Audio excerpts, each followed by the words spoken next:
All right, what's up, everybody? Welcome back to another video of the Twin Wrestle Pod. Get me, yeah, my brother. We're going to talk about Survivor Series War Games 2023, and we'll give our predictions for the show real quickly. This show is headlined with 5 matches. Yeah. What are the 5 matches? We got the World Heavyweight Champion, Women's World Championship match, Rhea Ripley versus Zoe Stark. Yep. The grudge match, but not the grudge match, but Santos Escobar versus the now inserted Dragon Lee. Originally it was Carlito. They ran an injury angle on SmackDown. We have the Women's War Game match with Damage Control consisting of Bayley, Io Sky, Kairi Sane, and Asuka. And then we have going against the team of Becky Lynch, Charlotte Flair, Shotzi, and Bianca Belair. Then we have Gunther taking on The Miz for the Intercontinental Championship. I think Gunther's first PLE title defense since SummerSlam. Was he on? Yeah, he was on SummerSlam. Yeah, I think so. Yeah, he was on SummerSlam. Drew McIntyre. Then we have the main event, the Man's War Game match with the Judgment Day. You said it right. I did. The Judgment Day. Consisting of Dominic Mysterio, JD McDonough, Damian Priest, and Finn Balor, and their tag team partner, Drew McIntyre. Going against Team Cody Rhodes, consisting of Jey Uso, Sami Zayn, the World Heavyweight Champion Seth Rollins, Cody Rhodes himself, and of course the returning Apex Predator, Randy Orton. Shaping up to be a good show. It is. It is. But first things first. It's about to shape up to be a good prediction show, so let's get into it. Start off with the first match. Okay. I think one of the War Game matches will kick off the show, actually. Probably. I'll say probably right. I'll say the women's will kick off the show because you want to have Orton in the main event, returning. So, okay, I'm gonna sound like a broken record based on what we did last year. And last year, my pick will not change. I'm taking Damage Control in this one because I feel like Damage Control need to win. You don't debut the returning Kairi Sane, put it with Io, and then you have Asuka join the group, and Bayley. Bayley is really much the odd woman out in this situation because they're gonna turn on Bayley. It may not be at Survivor Series, but it's gonna happen sometime soon. They're building towards that. I'm going with Damage Control too, just because they put Asuka in the group now. Io Sky is the WWE Women's Champion. We have Kairi Sane just made her return, I think, last month.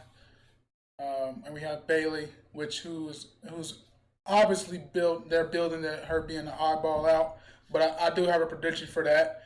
I don't know when they do turn on her. I do think she's gonna dial an old friend back. Maybe have her sign a money check or something, and she comes back and tag team with her best friend. But Damage Control is going over. I think we're in agreement that Shotzi may take the losing fall here. Yeah, just the reason being, you have Charlotte, Bianca, Becky now, and you have Shotzi. Obviously, Shotzi doesn't belong in that group. It was either between her, Zelina Vega, or Mia Yim, in which they have done nothing with Mia Yim, so she was not going to be there. So Becky was the only legitimate shot because they could not leave Becky off the pay-per-view like they did at SummerSlam. So Becky's inserted in this match, and unfortunately, Shotzi is the weak link of the team. I think Becky Lynch been the hottest female star coming out of SummerSlam, regardless of having the title or not. Yeah, of course. She had a chip on her shoulder because they left her off the card. Not to say that, I'm just saying that. I mean, that's the facts. Shotzi is the weak link of this team, so she will take the losing fall. And I just think the woman on that team losing, it ain't gonna hurt them as much. If Damage Control lose, this will hurt them. But they can work themselves out of it because if they do lose, the person who should take the fall is Bayley, and that's what the whole team should jump her and get rid of her out of Damage Control. So I'm still going Damage Control. They need to win though. Next match we got who is Gunther and The Miz. come on, this is a no-brainer. This is a no-brainer. Miz ain't beating him for that championship. If Drew McIntyre, Sheamus couldn't do it, if Chad Gable couldn't do it, Tommaso Ciampa, do I have to keep random off names? If they couldn't do it, I just think the Miz gonna do it. So, taking Gunther in this one. You agree? Yeah, I think Gunther's going to win. I think that they're going to put on a good performance. The Miz isn't bad in the ring by any means. This will probably be his best match in a while. Gunther's probably going to bring that out of him. So, but I'm going with Gunther to retain here and head on to January for the Royal Rumble. See what we get there. Yeah. You want to talk about next? The women's match? Sure, yeah. I mean, Go for it. you talk about the main event last. All right, well, we got Rhea Ripley defending her women's world championship against Zoe Stark. This would be a good match. The build-up's been cool. They making it to where Rhea don't shit on Zoe Stark. Yeah, I mean, I think I like the build because Rhea Ripley want everybody to kind of fear her. Zoe Stark is just doing her own thing and she ain't scared of her.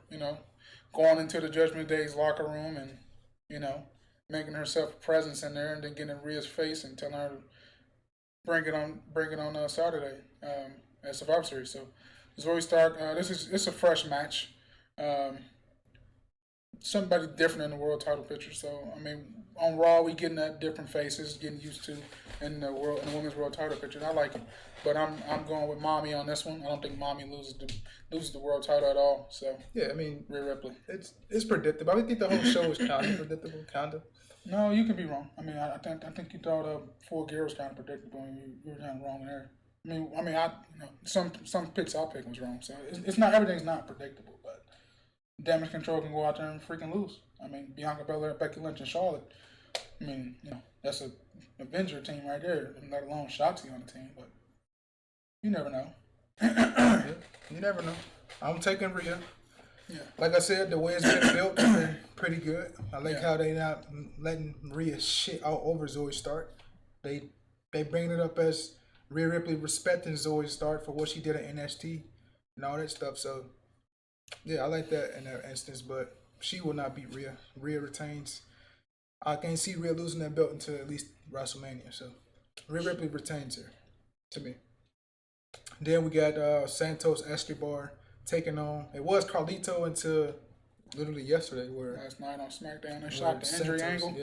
Yeah. Carlito came out and cut a promo, and then Santos came out there. They were shouting off words, and they got into a tussle. And then Santos Escobar ran away on the ramp, and then the referees were holding Carlito back. Escobar came back around, jumped the barricade, and hit him with a knee to the back of his elbow, and Carlito sold it. You know what I don't like though? About Carlito not being in the match now and they inserting Dragon Lee in there, is that you could have protected both of them in a sense, right? In this match by since the rumor is that Los Lotharios supposed to be coming up and being with Santos, well, you could have had it to where Carlito is on the brinks of beating Santos and then they come out there and debut on the roster and they cause Carlito the match or something or attack him or something, then that makes Santos be with them. What if they still do that tonight though? They still can do that and then you can still protect Dragon Lee that way by saying Santos didn't beat him clean. I mean you have this is a prediction. Los Lotharios come out there and help Santos and then they cost Dragon Lee the match and then Santos still win.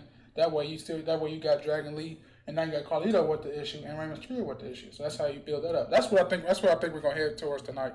I'm predicting Santos Escobar to win, but with help from Humberto Carrillo and Angel Garza tonight against Dragon Lee. Dragon Lee has been built up.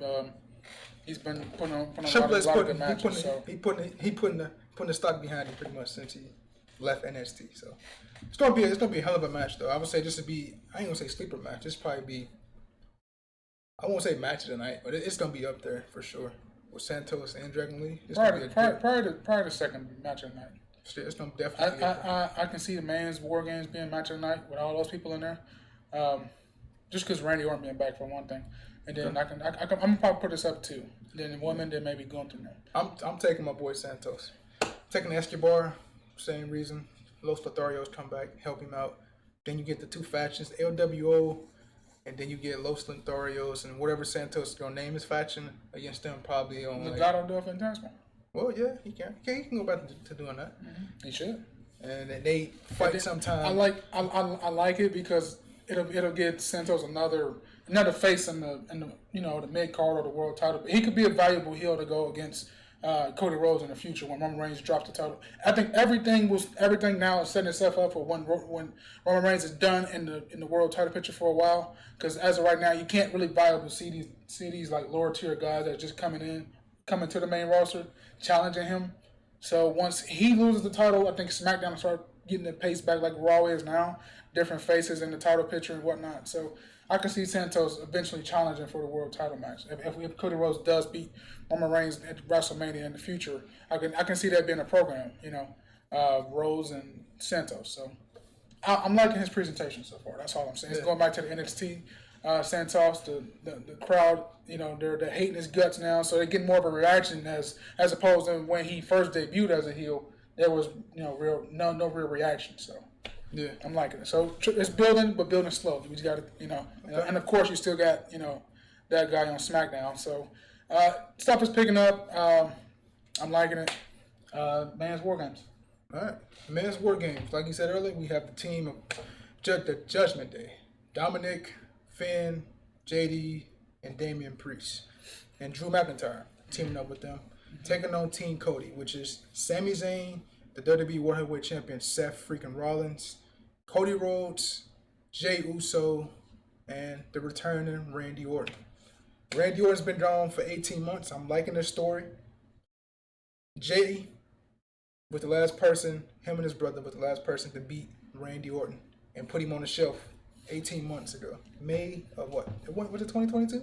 It was May of 2022 when they lost the championships. And that's the last time we saw Orton. It was on SmackDown. So yeah, what's today? The 11 was 5 plus 6. What? Yeah. Come on, It's November. I'm just saying. So yeah, May. It had to be May then because May. Yeah, it was May. That's what I'm just doing the math for you. Whatever. Last time we saw him, Jimmy and Jay put Orton on the shelf. So I like this story there. With Orton coming back, this is the first time we're gonna see him since. Yeah. And Jey Uso's on the main roster as on Raw now by himself. Yeah. So that side story, Orton still got beef. Yeah, Orton got beef with him. Yeah, Jay sold it too. If you can see his reaction. Yeah, he sold it. He sold it on Raw. With the announcement of Randy Orton being on the team. So. Oh yeah. Looking forward to seeing. I mean, maybe he's gonna RKO, maybe not. I don't know. Or they may build it to Raw. We don't know. I think.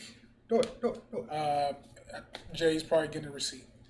Yeah, but probably after the match, we'll see. I don't know. Yeah, I think Orton will RKO him after they win. I think Orton will RKO him. Just everybody be like in shock, and then they fade to black and shit. That's what I think will happen. I don't think Orton don't RKO him and cost him the match. I got Team Cody picking up the win here.